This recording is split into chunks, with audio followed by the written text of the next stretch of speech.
Welcome everybody to this fifth ENSPOL webinar dedicated to the startup of energy efficiency support scheme.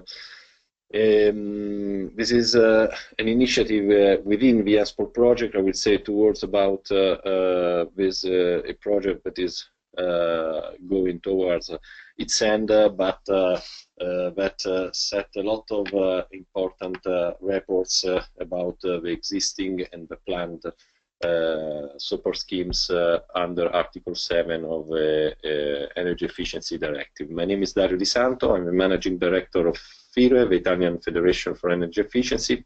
We are the Italian partner of this project. And just 2 words about ourselves. We are an association established in 1987, promoting energy efficiency and sustainability. We manage the Italian Energy Manager networks on behalf of the Ministry of Economic Development, and we have more or less 450 members that cover all the energy sector. So we are active in information, dissemination, training, and market studies dealing with the energy sector, the energy matter, energy efficiency, and all the energy management issues. So from technical issues to financing of the project, energy performance contracts, and so on. These are the projects in which we are involved presently. The first one is the ENSPOL project, obviously. The second one is the WhC project that deals with good practice in energy efficiency in industry across Europe. The third one is SME Energy Cap, dealing with energy efficiency in the small and medium enterprises. And last, on behalf of INEA, we coordinate the core team about energy services and energy audit in the concerted action for energy efficiency directive. The ENSPOL project, as you can see, has a wide consortium. Is a wide consortium.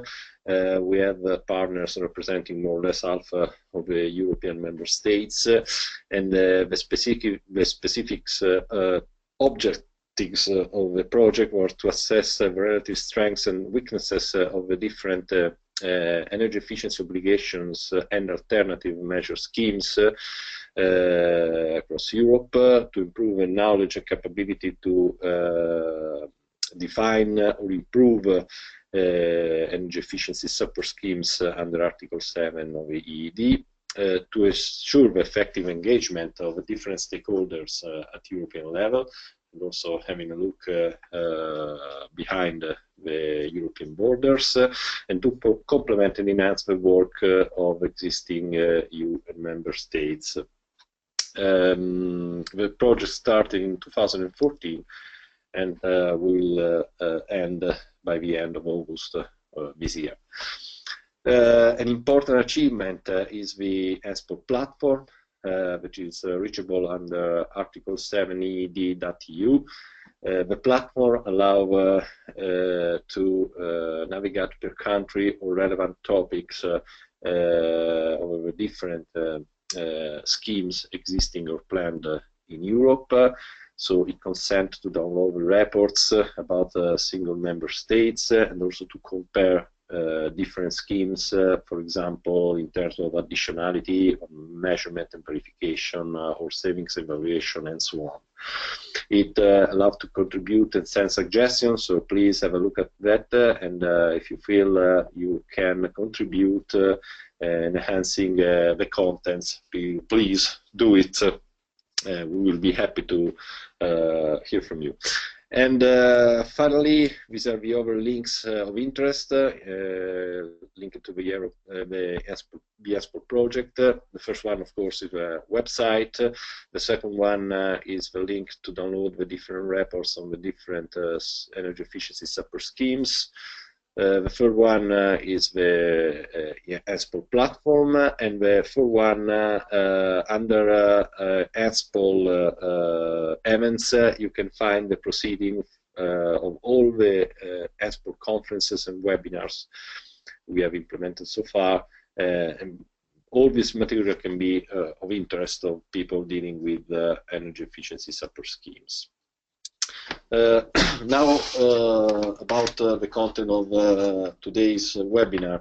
We will have two presentations about some old schemes, the Italian one and the French one, and then we will move towards a new scheme, the Austrian one. So three different speakers, myself, Eluditro Sachek from Adime, and Gregor Tenius from the Austrian Energy Agency. I will start with the Italian scheme. So the basic idea is to show you how we started, the issues we faced in the first steps of the creation of our white certificate schemes, and what we have become over 10 years. This is how the scheme works in Italy. First of all, is an energy efficiency obligation. The obliged parties in our scheme are the electricity and gas distributors with more than 15,000 clients, and they have to meet rising targets every year. The targets are expressed in energy savings as primary energy, so in terms of oil equivalents. And of course, this without of course, every white certificate corresponds to 1 ton of oil equivalent of energy saved. To achieve these savings, the distributors can act by directly, so implementing energy efficiency actions either on their networks or more probably on and whatever end users, so they can be residential, industrial enterprises, service enterprises, or public administrations bodies. And these actions can be implemented directly by the distributor or by the end user and presented then by the distributors. To give the scheme some flexibility, there is also the possibility that other parties, voluntary parties, implement the actions, obtain the white certificates, and then sell them to the obliged distributors. The voluntary parties in our schemes are the energy service companies, the companies with an appointed energy manager. I remember you that in Italy there is an obligation for large consumers to appoint an energy manager every year, or companies with an ISO 50001 energy management system in place. So, in fact, this is an energy efficiency obligation with a tradable market, and this gives a certain flexibility to the scheme. The scheme worked since the beginning with this architecture. The basic idea, look at the first blue bars, was to set a scheme working in a 5 years time frame with the first target defined, as we can see, from 2002 to 2007. Since the beginning, hoping of course that the scheme will work, the scheme was thought to provide much of the Italian targets on energy savings. First, of course, related to the 32/2006 directive, and then to the energy efficiency directive. So you can see in this figure in red our 2016 and 2020 targets and how they compare with the white certificates target that are expressed as a blue bar. In particular, the Italian notification related to the Article 7 of EED established or foreseen the achievement of almost 60% of Italian targets thanks to the white certificate scheme. So nowadays, the white certificate scheme in Italy is capable of delivering almost 8 million of ton of oil equivalent, starting from 200,000 in 2005. All the savings are additional savings based on a regulatory or market baseline, and 85% of the savings are metered. So not limit savings, not estimates, but metered savings. This is an important achievement. ESCOs have been the main actor in obtaining the white certificates, meaning that 96% of the proposals were presented by ESCOs, and more or less 70% of the savings were presented by ESCOs, whereas 25% of the savings came from companies with energy manager and the other 5% from distributors. Important point is the continuous rise of the presented proposals. In 2014, for example, there have been 13,000, almost 14,000 of requests for white certificate presented, and 1,000 of metered savings proposal. If we compare, for example, this number with 150 in 2007, we can see that there's been an important rise of proposal, and that of course means that the managing agency, that in Italy is the GSC, and previously our electricity and gas authority with ENEA, must have the capabilities to go together with rise in the targets and so in the presented projects. In Italy, all energy efficiency projects in all sectors are allowed, provided that they are additional, of course. And there are controls, mainly documental, but also on site, and these last controls are rising. And the cost effectiveness, if we consider it as the euro of spending per kilowatt hours, is really high. So this is what we can see now from the Italian scheme, but it was quite different at the beginning. So some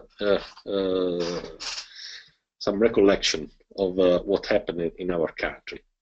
In 1999 and in the year 2000, two legislative decrees that started the electricity and gas markets liberalization requested our Ministry of Economic Development to introduce some energy efficiency targets for electricity and gas distributors.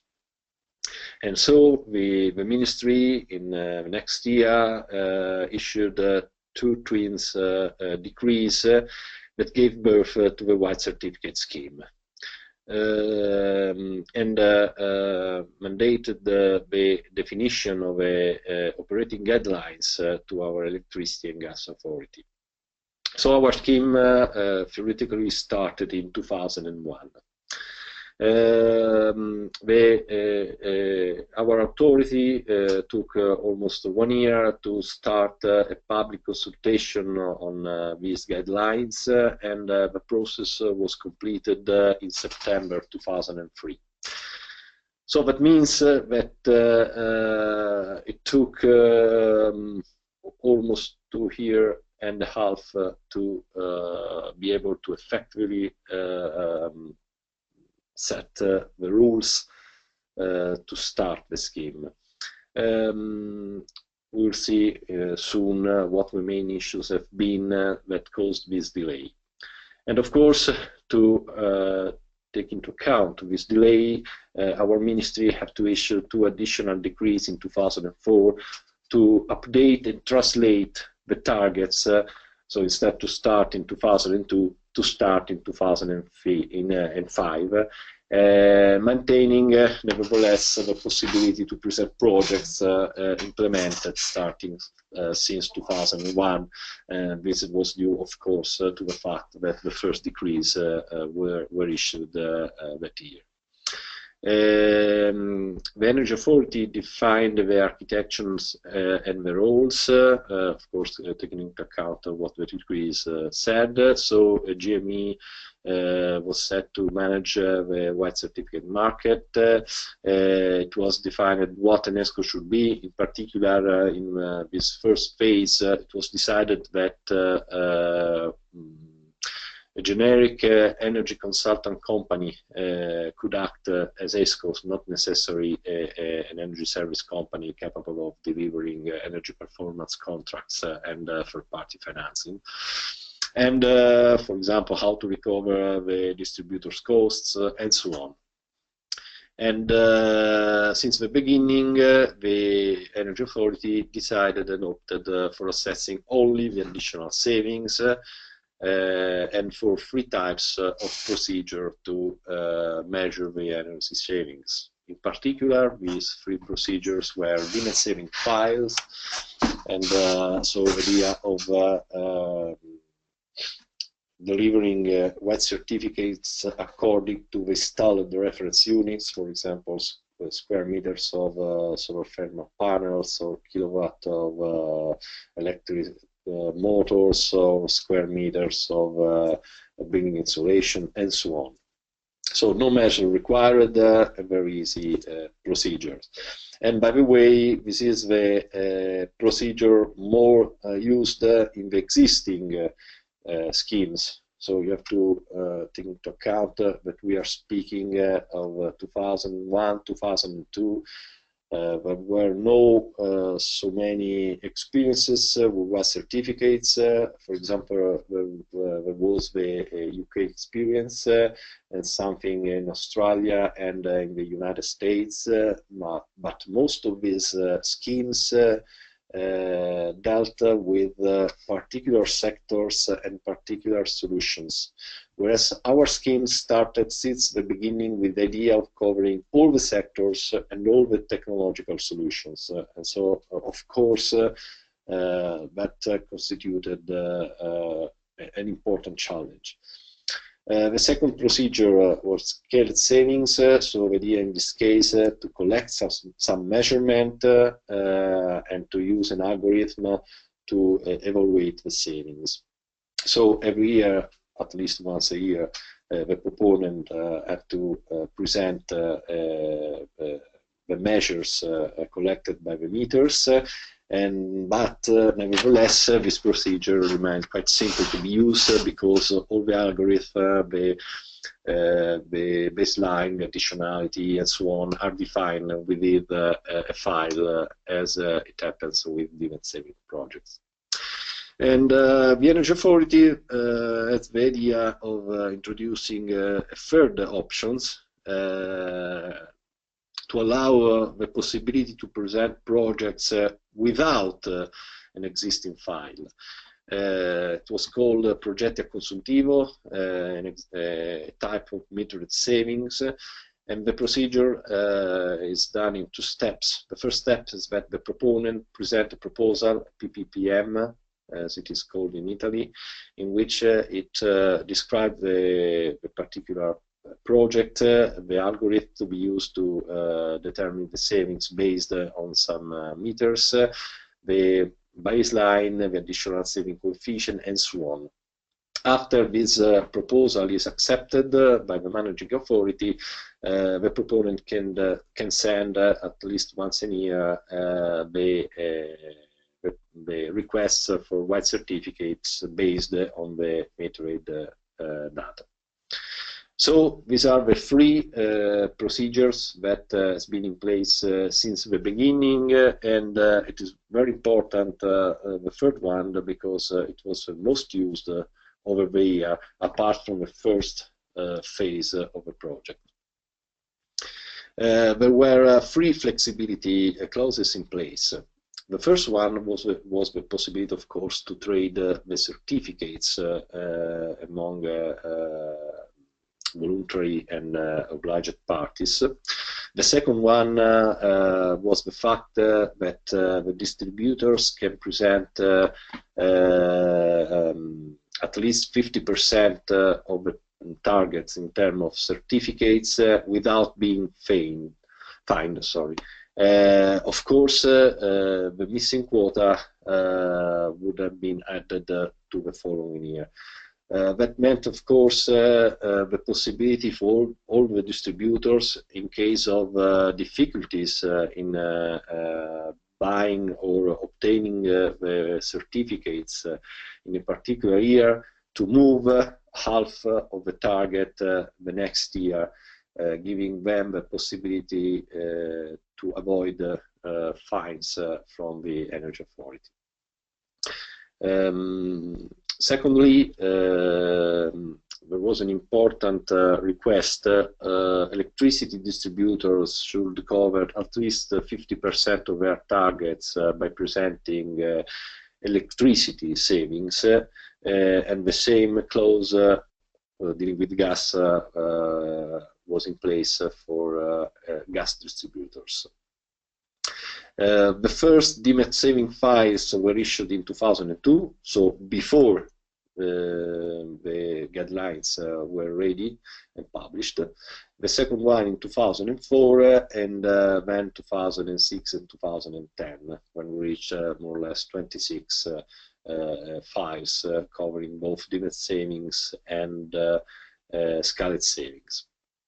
And at the same time, there was the issue of additionality. Of course, if a particular technological solution is really effective and successful, what happens is a modification of the market baseline.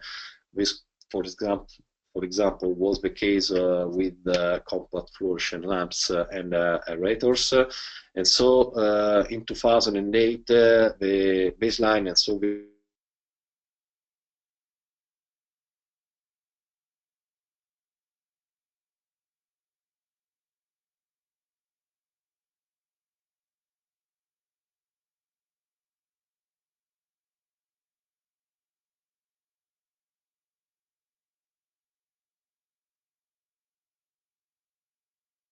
additionality of these two technologies were changed, and in questions. In 2005, so as to give you some numbers of what happened, we have 500 RVC presented. So an RVC is a request for white certificates, and you can compare this number with 14,000 in 2014 to see the real surge in the number of proposals presented every year. We had 117 PPPMs, and now we are around 1,000. 280 kiloton of savings, so that means that the scheme was able to go over the target in the first year that was set at 200,000 ton of oil equivalents.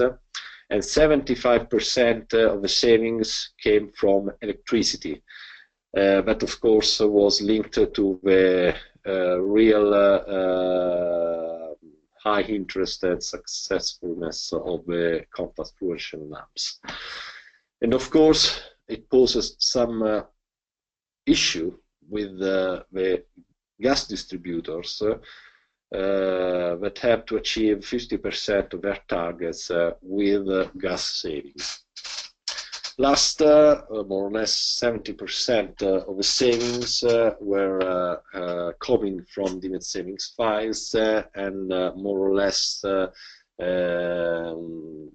25% from scaled savings files. In the first phase, the number of material savings proposal was limited, of course. Last, on the list, we had 500 accredited ESCOs, but only 10% of them were active in presenting white certificate proposals.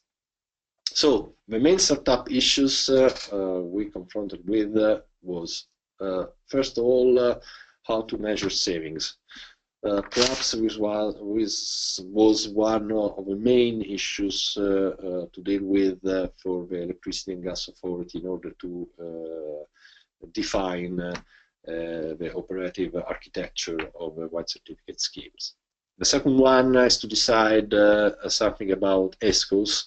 So if this energy service company should be considered as real ESCOs or in general as consultants capable of helping and supporting end users to present project under the scheme. And most important, to decide how to reimburse the costs and expenditures incurred by the obliged distributors. That was a need, considering that the distributors couldn't rise the cost of energy for their clients since they were regulated by the Electricity and Gas Authority. And so it was decided to give the possibility to recover at least partially its costs through an electricity and gas component paid by all the electricity and gas end users.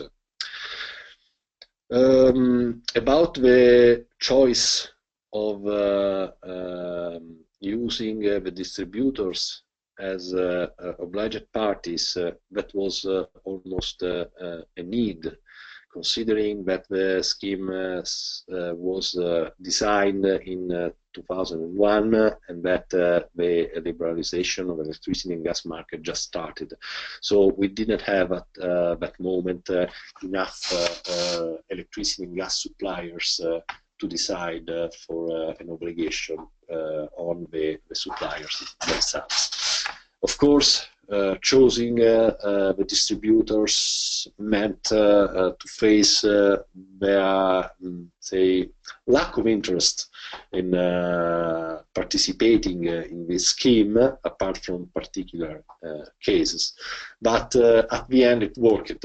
It worked thanks to this tariff reimbursement that allowed them to recover almost all the costs they incurred in the first phase of the scheme. In terms of achievement, you can see that the first 3 years were quite easy. The presence of the compact fluorescent lamps, the possibility of giving them quite easily to end users and obtaining the white certificates meant that we had an excess of white certificate on the market.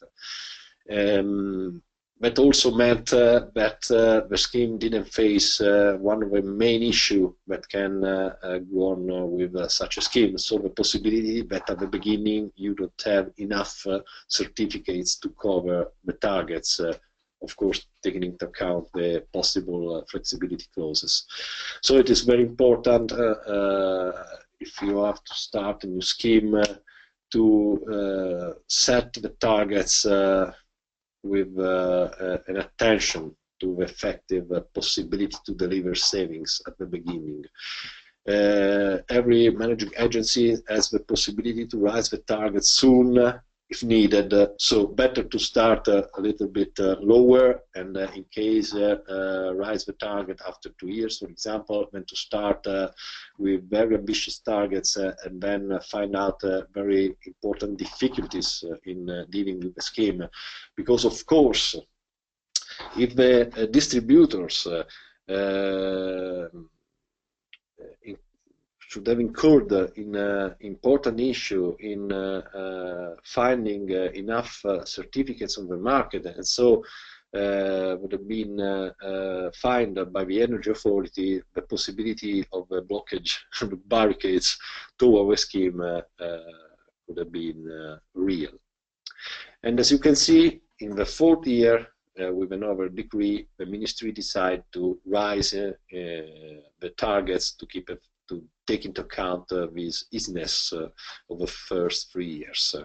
Of course, that meant that we faced with the opposite problem. So issues in delivering enough white certificates. And after that, there was another modification in the targets to take into account the equilibrium phase that followed the introduction of the tau coefficient. But this is another issue. I won't deal with it in this case.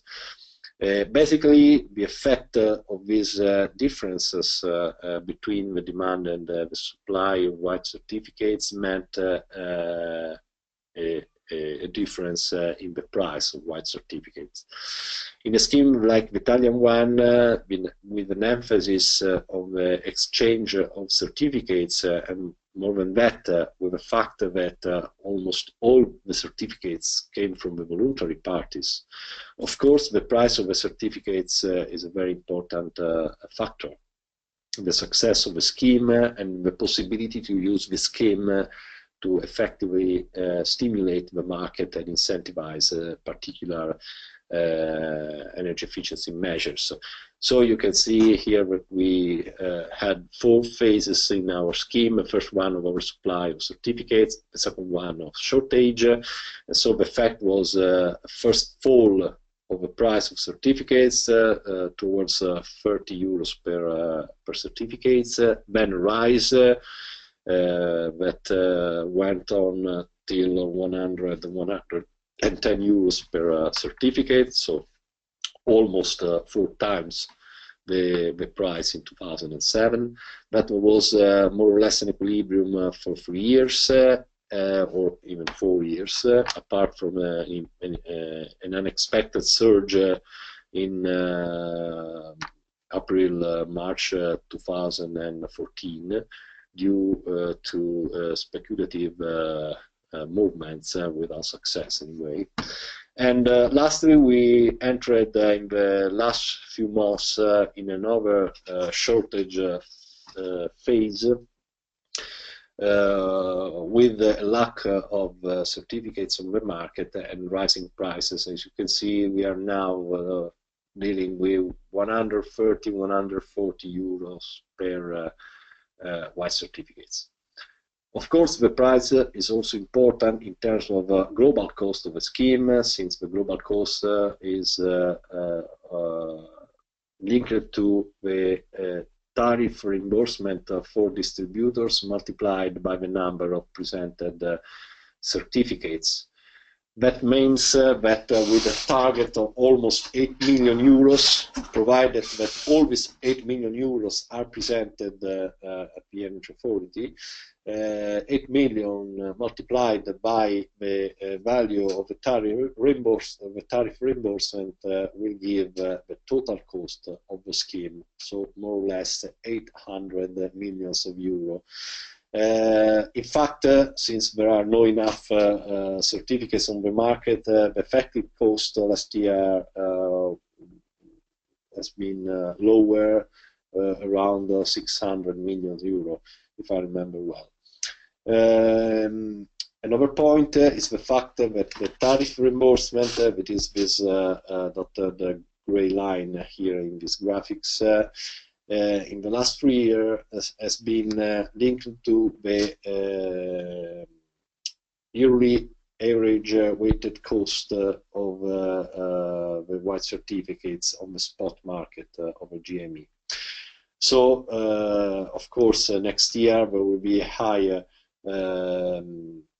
value of this tariff reimbursement due to the rising of the weighted average cost due to these last months of market exchange at a higher price. Sorry. So we can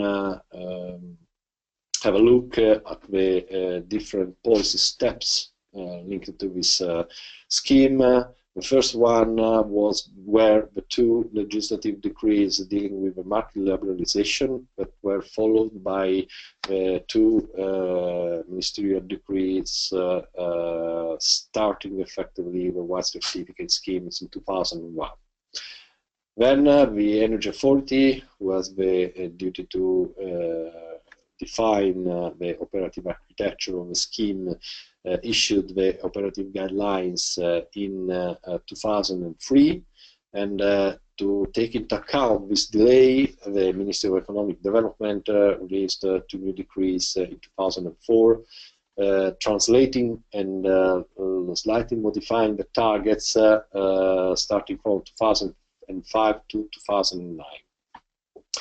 After 3 years, in December 2007, a new decree introduced some news. The first one was the elimination of a request for example, gas distributors to present at least 50% of savings coming from gas, and the same for electricity, of course. And this is, by the way, the reason why, starting from 2008, there is one single price. All the curves are superimposed, whereas in the first 3 years we have different prices dealing with electricity and gas and other fuel savings. Another news was the definition of higher targets. That was to take into account the excess of white certificates we oversupplied that we faced with in the first 3 years. And then the possibility also for companies with energy managers to present proposals in addition to ESCOs and distributors.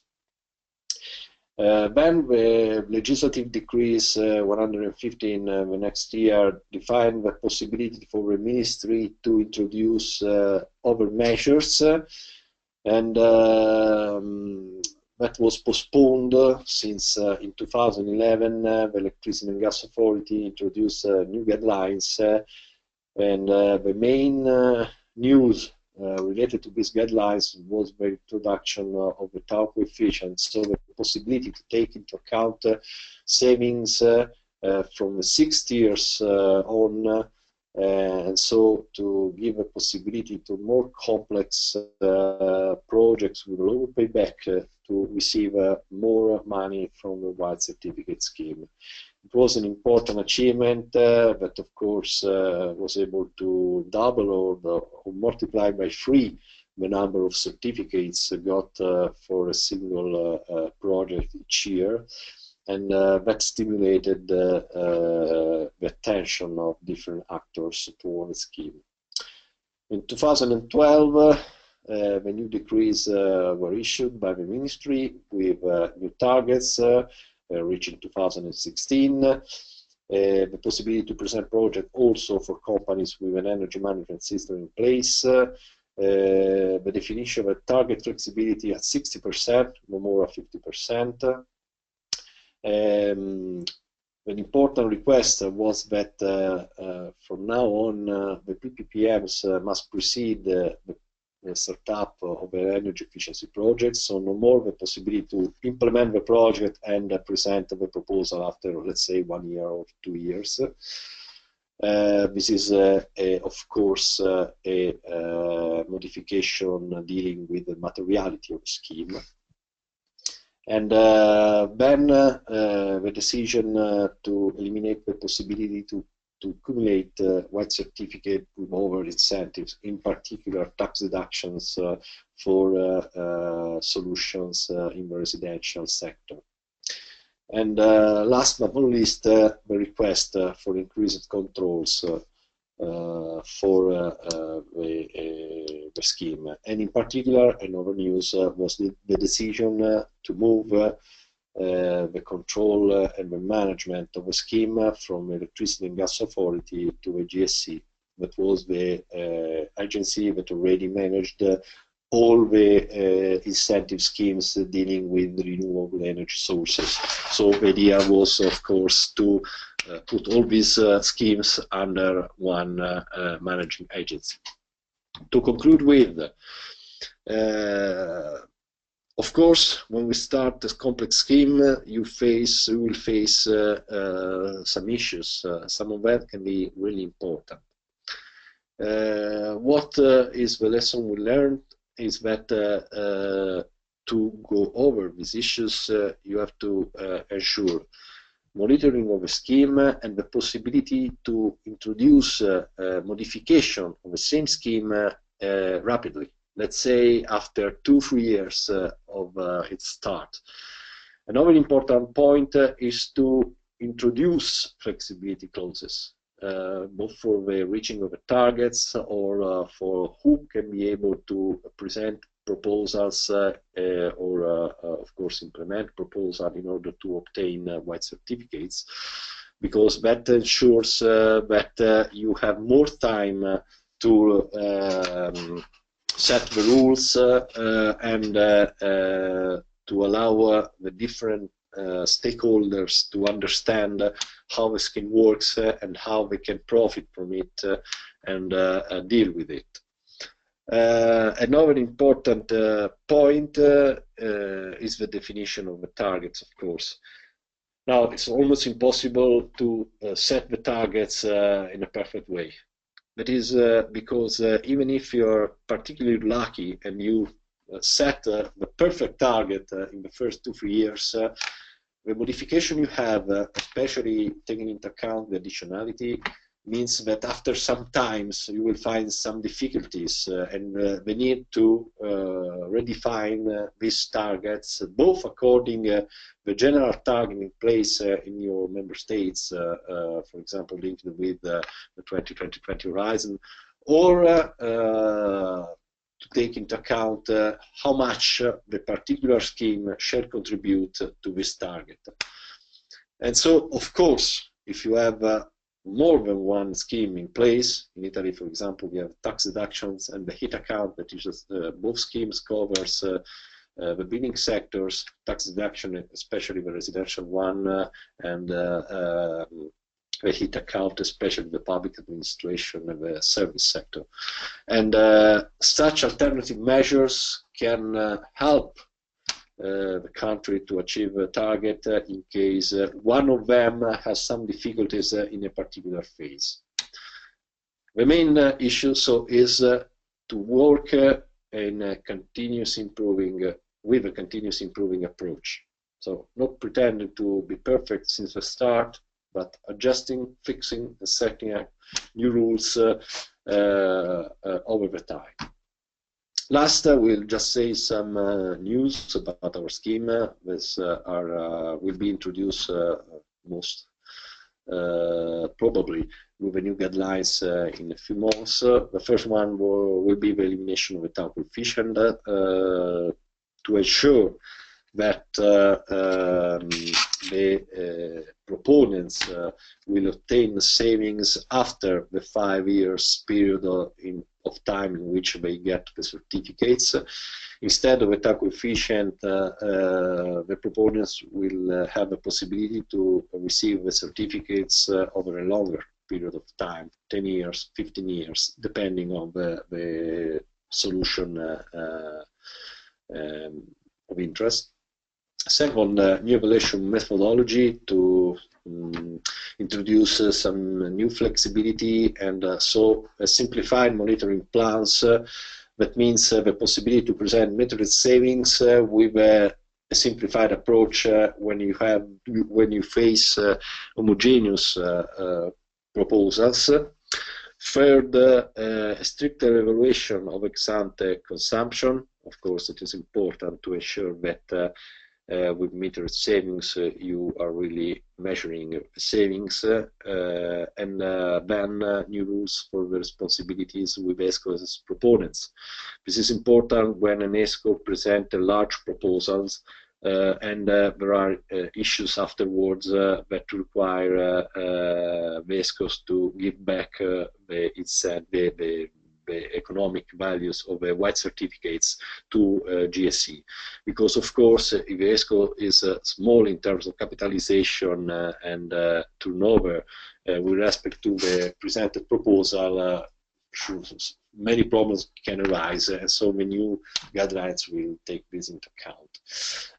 Last important point is that maybe some requirements in terms of minimum payback time will be introduced.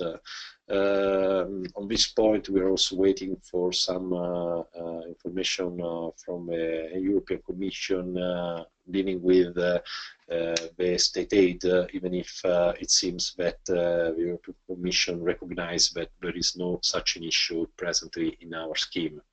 Of course, it can be an issue considering that in Italy, in the last years, the industrial sector has been the main one in terms of achieved savings. If you have a scheme covering only the residential sector, for example, this shouldn't be a problem. So with this, I finished my presentation. If you have questions, you can ask using the question tab in the control panel. Otherwise, we will have a discussion at the end of the free speech of this webinar. Okay, no questions, so please the panel go to Elodie for the French experience. Thank you very much for your attention.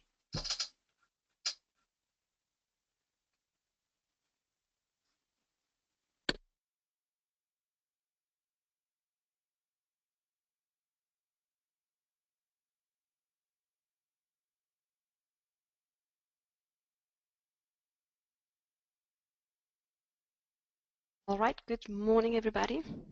Okay, I think everybody can hear me. All right, so my name is Elodie Trochesec. I'm coordinating the French Energy Efficiency Obligation Scheme for ADEME, ADEME being the French Energy Agency. And I'm going to give you a few insights on how we started the French EEO 10 years ago. So just so that we are clear, I wasn't there. So I'm only going to be able to tell you what I've been told, but hopefully you'll get some outputs of the presentation. So yes.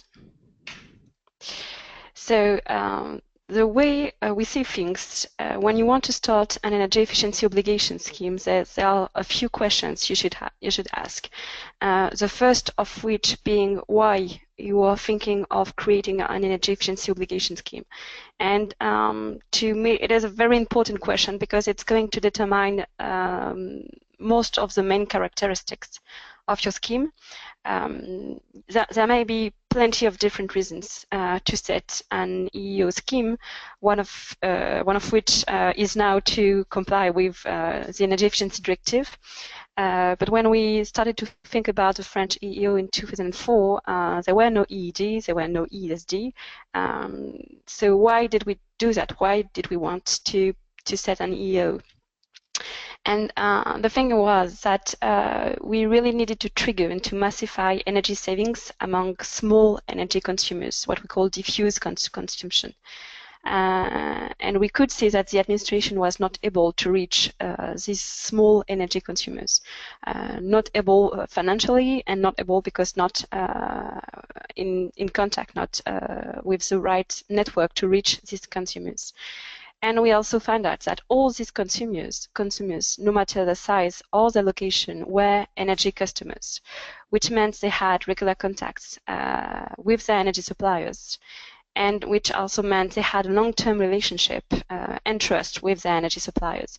2004-2005 was before the market liberalization in France, so almost every single energy consumer was a customer to either EDF or GDF or electricity and gas. So that's why we decided to set an energy efficiency obligation scheme, because we needed to trigger energy savings among small consumers, and we didn't have the right networks, the right tools, the right connection to trigger this energy savings. And we found out that the energy suppliers had. So now you know that this was our main objective. It gives you a lot of information on how we did build the scheme. So what kind of target group was the scheme focused on? Well, obviously small energy consumers, since this is why we created the scheme. And so we targeted all small energy consumers from all end-use sectors. So mainly households, because I guess that's the smallest consumers possible, but also small tertiary buildings, light industry, agriculture, etc. But for instance, you can see we're not targeting heavy industry, because this is not what we call small energy consumers. This is not diffuse consumption. And this was at the roots of the scheme. We were targeting small energy consumers. And which obligated parties? Well, obviously energy suppliers, because what we wanted to use was a direct contact with energy consumers.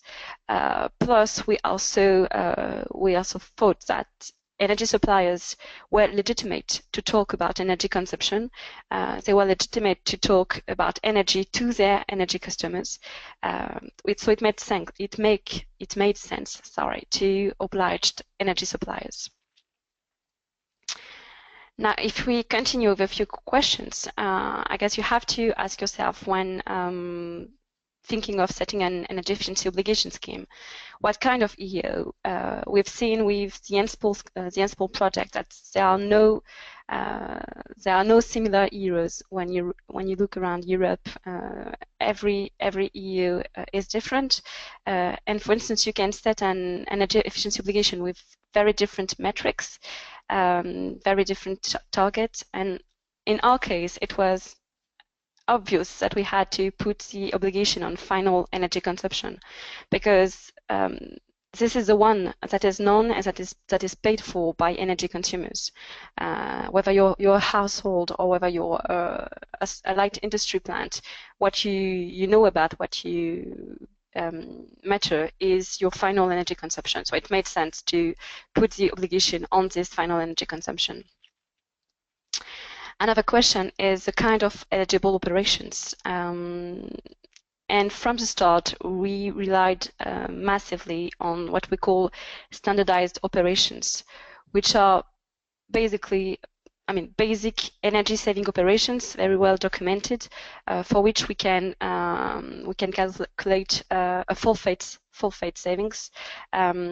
And this is really ideal to massify energy saving operations, because it makes the scheme simple both to manage and simple to implement for obligated party, especially among households. For every boiler we replace, for every installation we install, we have these standardized operations that provides both energy performance requirements and a forfeit savings. And from the beginning until now, standardized operations have been at the core of our scheme. It's over 90% of what we do. And we also introduced what we call specific operations to allow for more technical operations, for instance, in the industrial sector, because most energy saving operations in the residential sector can be standardized, but that's not true for the industrial sector or for the transport sector. So we kept that flexibility, but it's really a little share of our scheme. Our scheme is really mainly on standardized operation and mainly on households.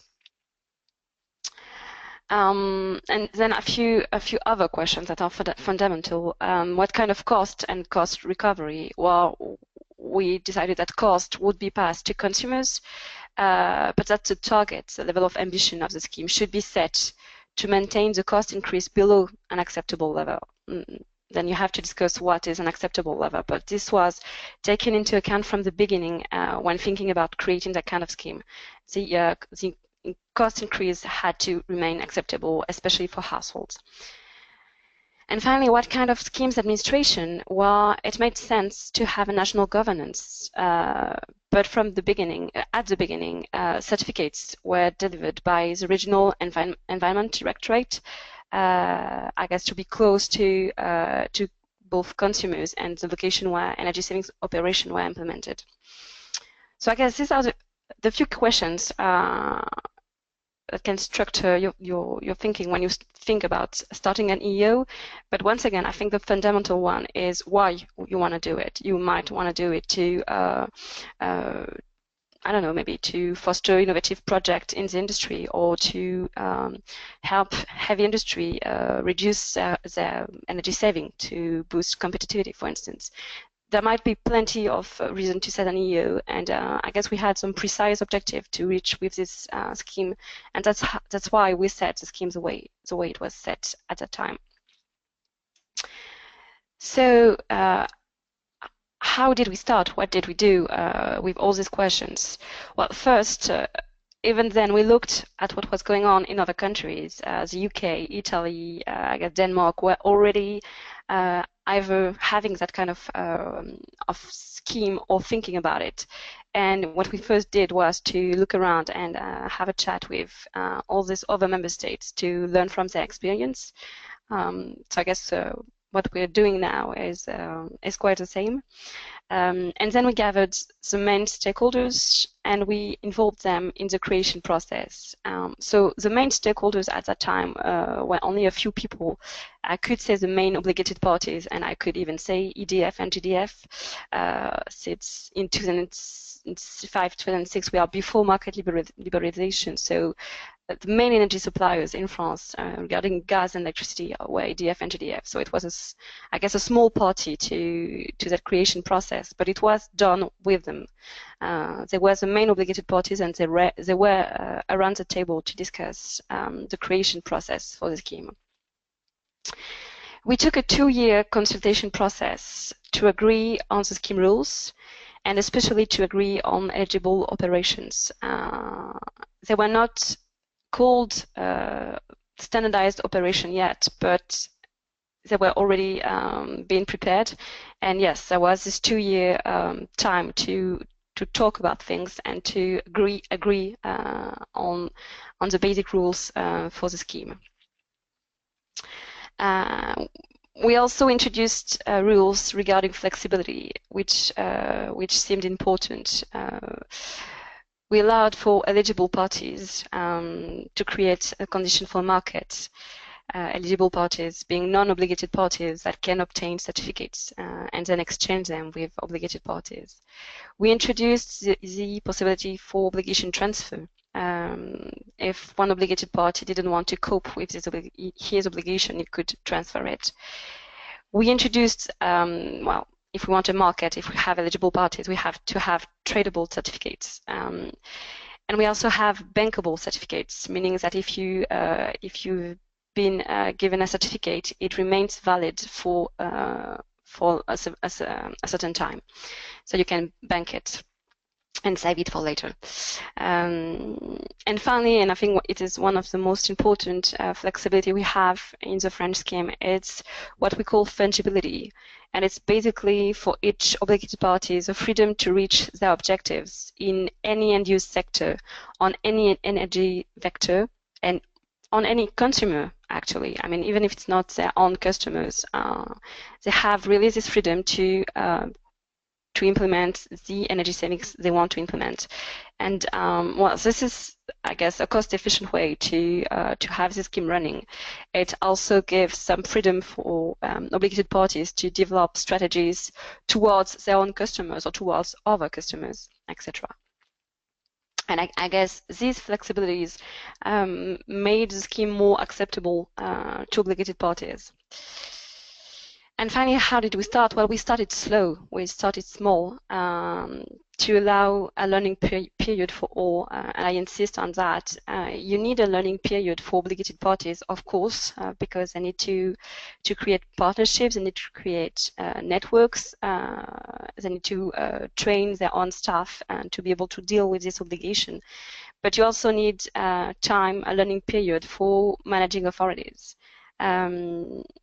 Including ADEME, including the ministry, but you need that time to set the right structures and to have the appropriate amount of abilities and human resources to deal with the obligation. So that's how we started. It was 10 years ago, and 10 years later, here are a few lessons we've learned from these beginnings and how we evolved. Well, the first one is probably that EEOs have an impact on a very large number of people.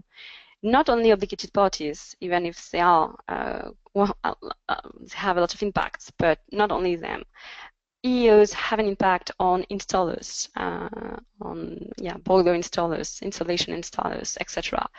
They have impacts on equipment producers. When you have energy performance requirements that evolves within your scheme, this has a huge impact on anyone producing equipment, on anyone installing equipment, etc.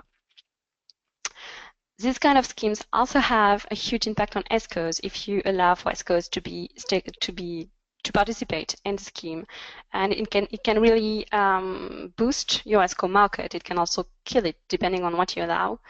And finally, it has an impact on energy consumers, a positive impact when these consumers can benefit from the scheme. But I mean, it can't be a negative impact if these consumers are not allowed of the scheme, since somewhere they're paying for it. So it is important to have in mind that you have a large group of stakeholders impacted by the scheme, and I forgot local authorities, but they are with energy consumers. And I think it is important to involve all of them, including in the scheme governance, because you can meet important disturbances in your scheme if you do not consult with all these people when having the scheme set up or having the scheme evolve. And you also need to ensure a proper and differentiated communication towards all these stakeholders, because they will have a level of knowledge very different of the scheme. They need a different level of knowledge of the scheme, but they still all need to know about it and to be able to give their opinion on that scheme, because it's going to have an important impact on either how they live for households or how they do in business for the rest of them. A second lesson learned is it's 3 lessons in one, actually. Well, first, EEOs need a robust regulatory frame. Well, first, to ensure material additional savings. EEOs are quite complex, and if they do not deliver savings, there's just no point. So you need this framework to ensure material additional savings, but you also need it to prevent frauds. We've had lots of cases of frauds around the French EEO. There are massive economic stakes behind the scheme, and people looking to make money easily, not always in an honest way. So yes, you have to have this robust frame to anticipate on possible frauds and to be able to correct them quickly when they appear. What's difficult is that you both need a robust frame and long-term visibility, and so that goes together, because you need to allow your stakeholders to develop strategies, to develop long-term strategies, to develop partnerships, and all this take times. And if you look at it in a global way, between the time you set a regulatory frame and the time obligated parties start to deliver certificates, it might take some time to develop strategies, to create partnerships, to create networks, to have the measures implemented, and then to be able to receive the certificate. And so that's why you need to set some long-term visibility for these actors, because they need to know it's worth entering that kind of dynamics, that kind of development, and the frame is not going to change before they have actually received the certificates for which they did all that. That's quite a point, and that's quite a demand, especially from obligated parties, but not only, also from eligible parties. And with this robust regulatory frame, with this long-term visibility, you also need flexibility, which doesn't always go together, and I guess it's quite a challenge to find a balance between, yes, this frame, the long-term visibility, and the need for flexibility. What we've experienced is that you need to adapt to a constantly changing, maybe not constantly, but to a changing European and national context, changing priorities, changing policies, changing governments, etc. And so you need to have a scheme that is going to be able to adapt to these national changes, but also to the European modification, especially with the new EED and the eco-design and etc. Any, I guess, European directive with an impact on energy efficiency. You also need to adapt to new technologies, to increasing baselines, to changing housing stocks, etc. So yeah, clearly one lesson learned is that you need to allow for the possibility to make rules change when needed, I won't say as every time you need it, because you need this long-term visibility, so you can't make change too often, but you need to be able to make these changes if they are needed, and you should at least do it periodically. What I put is the time frame of the French scheme. What we've decided is that we would have 3-year period. So so that was the first rule, and you see we've had a transition, and we had a period that lasted for 4 years, because that's the time it took us to agree on the following period. But what I wanted to tell you is that every 3 years we have a big consultation process, we have a big discussion with all stakeholders to see how we can improve the scheme, to see what can be changed, what should be changed, to discuss the next obligation. And I think this is fundamental, to keep this flexibility to change things every 3 years, because we are in a changing context, and you need to adapt your scheme rules and your scheme ambitions to that context. So I would really recommend revising periodically the scheme and allowing for some flexibility if you have to change things between each revision. Finally, one last point is that EEOs need efficient managing authorities. What I mean is that delays in delivering certificates can kill the scheme, and we've experienced it in France.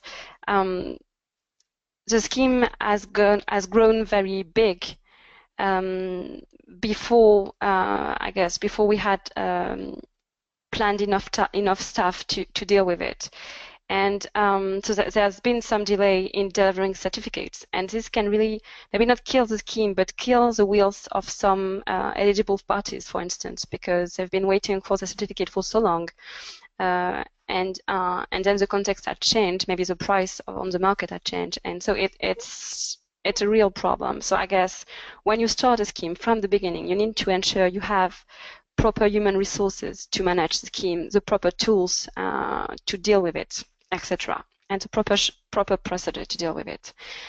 What we did within the French scheme, at first, as I said, we had regional environment directorate dealing with it, and we renationalized, I guess, this activity. So now it is dealt by a dedicated unit, which is a sub-entity of the Environment Ministry. And so we have, I guess, 15 people that only do that only manage the schemes, that deliver the certificates, etc. Because it requires a high knowledge of the scheme, it requires a lot of work, a lot of people. So I think it is important to ensure you have these human resources to manage the scheme, and to make these human resources increase as your scheme increases. What we did to make the scheme more manageable is that we limited the number of eligible parties. At first, all what you would call a legal entity, so enterprises, local authority, etc., were eligible, and this proved to be difficult to manage. So we've restricted the number of eligible parties. We still want eligible parties because they are vital for the scheme to have a market, etc., but we limited the number of eligible parties. And we also introduced a minimum size for application for certificates, to deal only with, I guess, applications above a certain size, to reduce the number of applications and, I guess, the number of small applications that were often full of mistakes, etc. And what we also did is that we created a scheme that is more easy to manage. At first, we would ask for a very detailed application, and the energy saving certificate unit would check every single piece of justification before granting the certificate. What we have now is more standardized procedures and dematerialized application with what we call a declarative mode and ex post control. So basically, when we receive the declaration, there are a few elements to provide, and if all elements are here, the certificates are delivered, and there are ex post control on a sample, and high sanctions in case of either fraud or mistakes, sanctions depending on the level of fraud.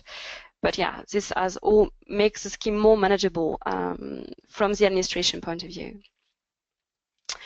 And still regarding managing authorities, I think it is also key from the beginning to set ambitious monitoring, evaluation, and verification protocols, because as the scheme grows very big, if you haven't started it from the beginning, it gets very hard to do it. It gets very expensive, and I think this should be included from the beginning in the scheme cost, in the scheme running. The fact that you have an important monitoring, constant evaluation, and verification protocols.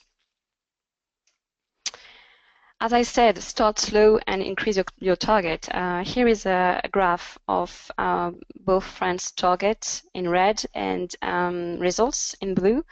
As you can see, during the first period from 2006 to 2006 to 2009, we had a learning curve that led obligated parties to reach and even to overcome their obligation at the end of 2009, at the end of the first period.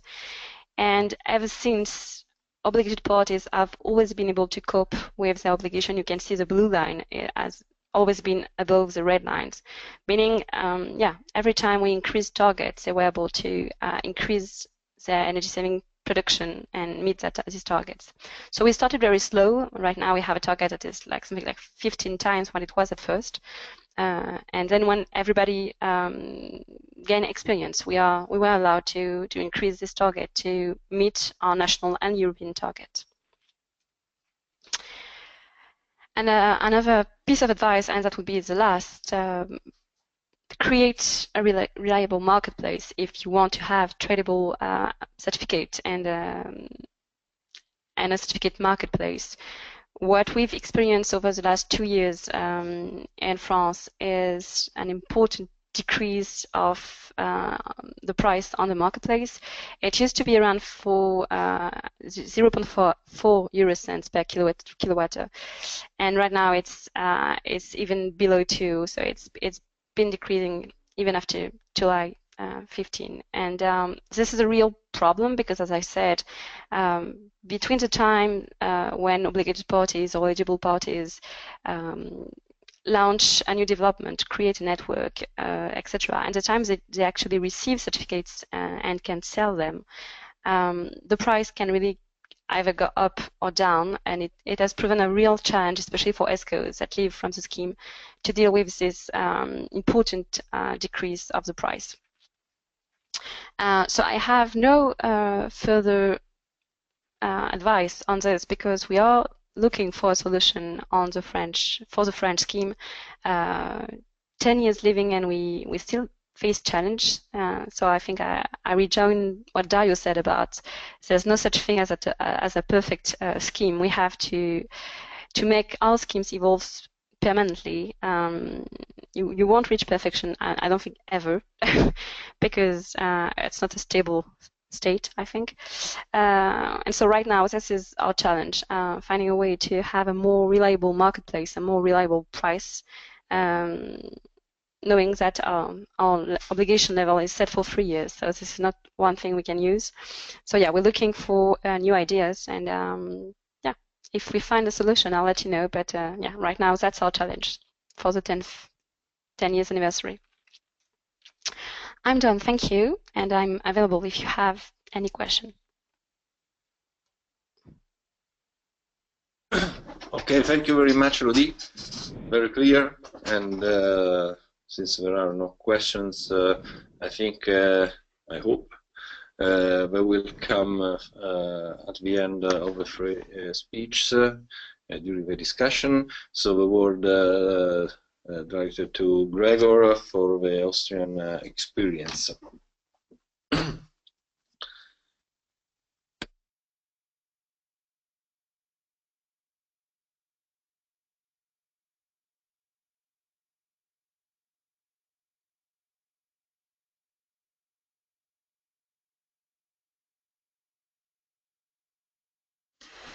So, hello from my side. I hope everybody can hear me quite well. My name is Gregor Tenius. I'm working at the Austrian Energy Agency, and we are administering the Austrian EEO, which has started in the beginning of 2015. So I will not talk today a lot about our experiences with the scheme, because we don't have many, but I will, however, present you of some of the issues we faced when we started the scheme. And let me just start with a short overview of our EEO. In Austria, energy suppliers are required to report energy efficiency measures on an annual basis, and the target they have is based on the last year's amount of final energy which they sold to customers in Austria. However, it's not all customers, it's not all energy suppliers, but only those who sell energy over a certain threshold, which is in our case 25 gigawatt hours. So each supplier that sold more than 25 gigawatt hours in the preceding year is part of the obligation. And of these sales that this supplier has been doing, he is required to report 0.6% of energy savings. Just referring a little bit to what Dario and also Elodie said before, in my opinion, this is quite a considerable obligation, taking into account that it is about half of the remaining Article 7 target for Austria. So half of the target for Article 7, you can say roughly, has to be achieved by the EEO. The measures that energy suppliers can implement can be implemented at their own premises, at their own customers, or at any other customer. So in Austria, we also have a very flexible approach here, as was already mentioned for France. You can basically implement measures wherever you want as an obligated party, as long as it's final energy, of course. And one specificity in the Austrian scheme is that each individual target has a minimum amount of savings in households to be achieved. So each supplier has to achieve 40% of his target in the household sector, which can be quite a challenge for some suppliers, of course. But when starting the scheme, I thought when preparing this presentation, there are two main areas that you could have issues when you start the scheme. The first one is the policy formulation. And I will probably ask very similar questions as Elodie did before. Some of the important questions are summarized on this slide. What are you targeting with your scheme? Which energy sources? Are you targeting energy or even CO2? Are you targeting primary or final energy? Which sectors are you targeting? Who are you obligating? Are you obligating distributors? Are you obligating retailers? How open is your scheme to other players? And then finally, how? And I will mainly refer in my presentation to some technical issues like trading, banking, borrowing. But of course, the how question comprises quite a lot more questions than these that are displayed here. So as to the first question, the what, it was answered in Austria by final energy. And I would just like to give you some insight in why in Austria it was decided to have final energy as the target base. Well, one very important aspect or reason was that Austria performs rather good with respect to decarbonization as well as primary energy efficiency.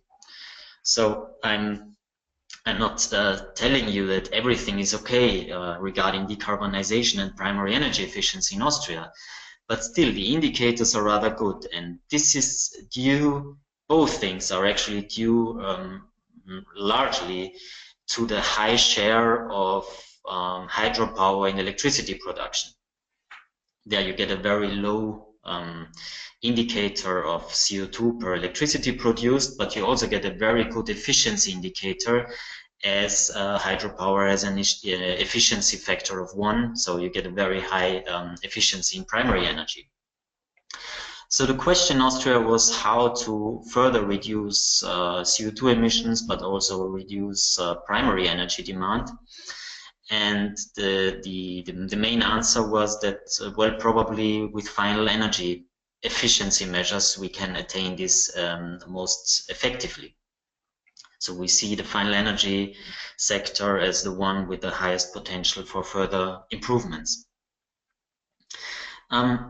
A second very important answer to the question of what was, well, okay, final energy, but what concretely? And here the decision was made that the obligation scheme should cover all energy sources.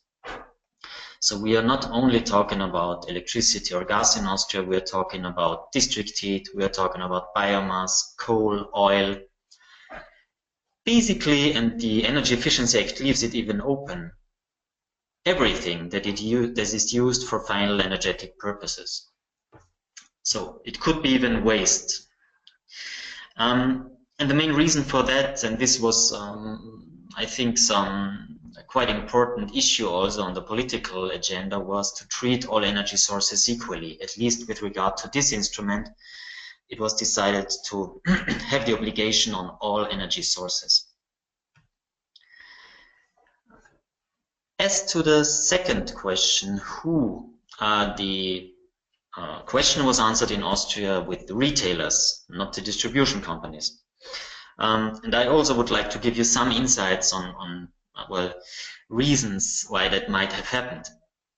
I made a little diagram here with some main, well, issues that could lead to a decision concerning the decision whether you should obligate distribution companies or retailers. First of all, distribution companies are regulated, of course, retailers are not regulated. So in a way you could say it might be easier to place an obligation on distribution companies. On the other hand, if you really want to cover all energy sources, of course, you can have an interpretation of distribution companies so that you have also distribution companies for oil and let's say biomass and other energy sources. But it's really easier to identify the retailers for each final energy source than the distribution companies. So this was one aspect that rather led to the decision to obligate retailers. And the final and maybe most important aspect or criterion was the competition. There is, of course, as the distribution sector is a regulated one, there is no real competition, at least in the gas and electricity sectors, between distribution companies, but there is between retailers. And so there was hope that the scheme could also evolve more naturally and quickly due to the competition between energy retailers. Again, summarizing, one motivation for choosing retailers was to cover all energy sources. And so it's, as I said before, it's easier to identify retailers for each energy source, I would say, than distribution companies. And the second one that also played quite a role was that obligated parties should implement measures by themselves. This was also something that was quite important on the agenda, I would say. As to the third question, the how, and I will really restrict here my input to two important issues in my opinion. The first is how much trading do you allow? And well, the Austrian scheme is not a white certificate scheme, so you have not a, I would say, completely transparent marketplace for energy efficiency measures or energy savings. But there is a small however, because trade of measures is still possible. So the main reason for not having a white certificates market, and I can I can easily follow this argumentation, I would say, is that we started the scheme and wanted to keep it relatively simple and not, you know, overload it with a lot of different details. So the market size, the energy efficiency measures market, I mean here, and the maturity of the market was not very high, so it didn't make sense from the point of view of policymakers to introduce a white certificate scheme, a marketplace, a trading place for energy efficiency measures. Then a quite important issue is, even though Elodie said before that an EEO can also boost the ESCO market, but we have relatively few ESCOs. We have not a very highly developed ESCO market. So it also seemed difficult to have a white certificate scheme with not enough players on the market. And as I said in the beginning, policymakers wanted to secure transparency and a quite rather easy system. I must say rather, because it's still quite complicated, but rather easy system, not overloading it with additional rules on trading, so there is no white certificates market. The question of banking and borrowing that was also mentioned by the speakers before is a little bit different, because in the case of banking it is allowed. So energy suppliers that overachieve a target can use this overachievement for further years, which I would say, in my opinion, can be seen as banking. However, there is not the possibility of borrowing. And well, I also listed here some reasons for these decisions. First of all, what was very important in the public discussion was that the stability of prices should be kept in the scheme. And so, with a lot of intertemporal, you know, shifting of obligations and measures, there was the fear that prices would not be as stable and the market would not be as transparent as it would be if you have very clear targets and a very clear compliance with these targets. Also, of course, in the beginning, with not a lot of liquidity, you didn't want to give companies a lot the opportunity of borrowing, so shifting their obligation more or less to the future, but having measures implemented now. Also, with regards to the EED, policymakers wanted to have a certainty of the target achievement in terms of what is reported to the European Commission. So, of course, if you don't allow borrowing, you can be more sure that each year you will achieve your set target. And then, this is related to what I just said, also the uniformity of target achievement plays a role. So if you want to achieve 0.6% per year, maybe you should think about allowing for borrowing, especially if you start the scheme and don't have a very developed market. What did Austria use to build its scheme? And I think a quite important question somebody should also ask himself or herself is, do we have already similar schemes in place in our country? Because with some respect, subsidy schemes are not so different from EEOs. I say with to some respect. Or do you have voluntary agreements in place where you already have some aspects of control and verification procedures? Of course, Austria also looked at experiences from other countries. There were already at this time a lot of reports out, a lot of experience available. But I think the most important experience that the Austrian scheme was built on were voluntary agreements with the retailers of electricity, gas, district heat and heating oil that ran in Austria from 2008. And these voluntary agreements were very similar to the EEO, except it was not an EEO, but the setting, the measures implemented were very similar. So we could take a lot of these voluntary agreements and use it in the EEO. Well, this is a small focus, and I will not go very much into detail on this issue. I just wanted to, it's an experience that we made. We are a private company, so we are not an authority, and also the Energy Efficiency Act does not give us any any rights that an authority usually has. What I just want to stress here is that if you talk about legally binding targets, you need clear rules of compliance, of course, but you also need a clear rules of the communication between this monitoring body, the monitoring agency, and the obligated parties, and also the legal character of this communication. So as I said before, we are not an authority. We do not issue notices or official notifications to the obligated parties, but it is, of course, regulated in the Energy Efficiency Act who will do that. What I also would like to point out here in the legal framework and compliance part is that you need very clear procedures in case of the denial of measures. So if you don't accept measures that were reported by some obligated party, you need very clear procedures. Well, what happens then? What kind of deadlines have to be met? What kind of information you should give to the obligated parties so that they can react, and how or even do go these cases to some court eventually.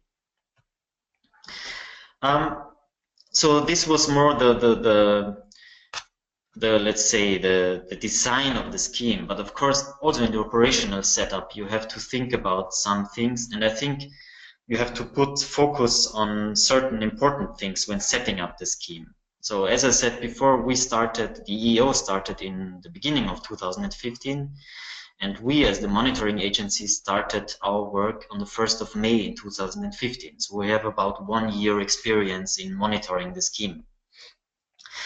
And what I have to say here is that yes, legislation lays the ground, but of course it can never define all the details on the scheme. And I think looking back at our experience from this year, we can really see some very hot points and hot topics. And the first important steps, I think, in the scheme are give information to obligated parties. It will save you a lot of trouble and hassle if you start informing the obligated parties from the beginning. So if you assign quite a substantial part of actually budget also to these activities. So we had a website online from the first day we entered. We started our work. We used every opportunity to talk to the obligated parties, being it at conferences, at workshops. So we used really every opportunity. And most importantly, I would say we ran and still run a hotline via telephone and email, so where obligated parties can be helped and they can have their questions answered. Another thing that has to be very clear from the beginning, I would say, are the reporting rules and the reporting infrastructure. Of course, obligated parties want to know quite from the beginning how they have to report and how the procedures are for reporting their measures. And something that was already mentioned by Lodiek and can only really agree to that is the personal resources on our parts, on the part of the authority or the organization overviewing the scheme. You need enough qualified personnel from the beginning because you shouldn't think that there is a slow start. This thing starts from the beginning and it starts from 0 to 100, and you have to be ready from the very first moment. And then something that is also very important and has been mentioned already is, of course, the detailed rules and methodologies for the calculation of energy savings. So, but I think really these are 4 really important things that you should think about when setting the ground, the operational setup of the scheme. Just on the communication, because I really think it's very important, and usually it's not, I would say, talked about a lot, but it's really, really important to give obligated parties information on what their obligation is, how they can meet their obligation, what the detailed rules are.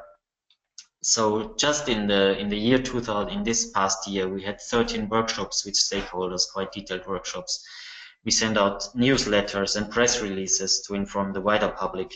We had presentations, as I said before, at more than 40 events. So you can really say that once a week we more or less go out and have presentations to either the obligated parties themselves or some public that is closely related to the obligated parties. We run a website, www.monitoringstelle.at, that is updated regularly with news, with information for obligated parties. And as I said before, we have a hotline, a telephone and email hotline, and we have a lot of obligated parties, so maybe this number is also not something that could be easily transferred to other schemes, but to date we had, in this 1 year more or less, we had more than 12,000 inquiries from companies and obligated parties. And this also, I think, shows that the communication and information part is very important. And the second part I would like to highlight in the operational setup is the reporting infrastructure.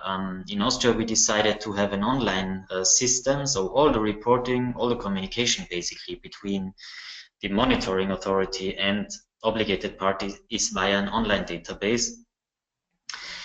And the online database is can be accessed via Unternehmensserviceportal, where each company, each obligated party has to be registered. And this Unternehmensserviceportal USP is the single entry point for businesses to the administration. So it's the portal for e-government of the federal government. The company has to be registered, of course, also with us at our premises. And we can then combine these two logins and create and log into the online database. The accounts to the database are personalized, so it is clear at each moment. It is very clear who entered which data for which company at what time in the system. And the reporting of measures and the reporting of all obligations actually is done via online forms. So it's a very, I would say it costs something in the beginning, of course, to set up the scheme, but then it's a very cost-effective way of dealing with the reporting. So, as a summary, just very shortly summarized, I would like to again highlight that I think there are two main fields when starting an EEO. The first is the policy formulation, and of course we as the Energy Agency were not involved that much in this part because it's a very political part. But some main questions are you targeting energy? Are you targeting CO2? Are you targeting final or primary energy? Which parties do you want to obligate? This can have a massive effect on the scheme itself. And of course, other basic design features of the scheme, like banking, borrowing, certification versus non-certification. Who is eligible to deliver measures? And the operational setup, which starts after the scheme has started, or at the moment the scheme started, and it's very much in what we were involved as the Austrian Energy Agency. You should be very clear what your points of focus are, what the most important steps for you are, and for us it clearly was give information, give support to the obligated parties, and also implement the reporting infrastructure. So this was a short insight from our experiences. As I said before, we have a very young scheme, and hope we will be in the future able to give you even some more details on our experiences we had. And of course, I'm happy to answer any questions. For the moment, thank you for your attention.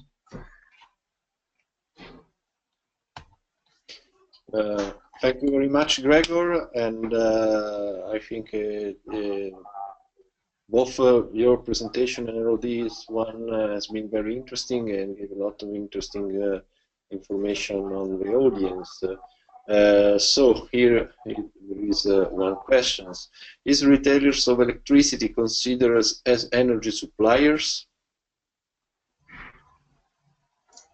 I think yes. Yeah. I'm coming back. Yes, of course. So an energy supplier is defined in Austria at each person or company that sells final energy to customers. So it's everybody who sells final energy to final customers. So yes, a retail of electricity is considered as an energy supplier. Okay. Other questions? I think this is one of the most interesting webinars we've had till now. What year was the energy efficiency obligation set up? I think always for you, Gregor. Yes, the 1st January of 2015. So we have now, we can say, we had 1 year that the scheme was running. I can testify, by the way, that they are addressing the stakeholders was a very important actions. They also involved external experts, like, for example, us, to discuss in details many issues related to the existing energy efficiency obligation scheme in order to understand how to set up theirs. And I think this is very important. And also one added value that the ENSPOL project can give you. You have a network of experts all over Europe that can give you a lot of interesting information if you have questions. So, any other questions?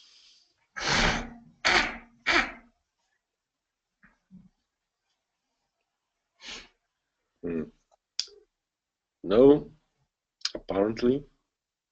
I'll give you just over 2-3 minutes. In the meantime, I remind you that the proceeding will be uploaded in the ENSPOL website, so you will find both the registration and the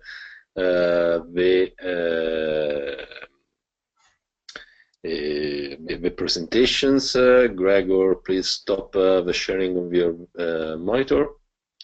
Otherwise, everybody will know your secrets.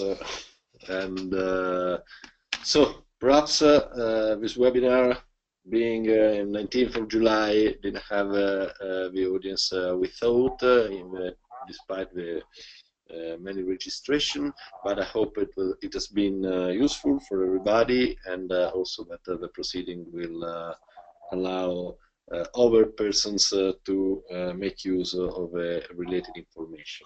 So thank you very much all the presenters, Elodie and Gregor, and the audience for participating in this webinar, and see you in another occasion. Have a nice holiday since time, and for one interested, we will have a last webinar on the ENSPOL project in 2 days related to measurement and verification. So please see you soon. Thank you very much, and have a nice day.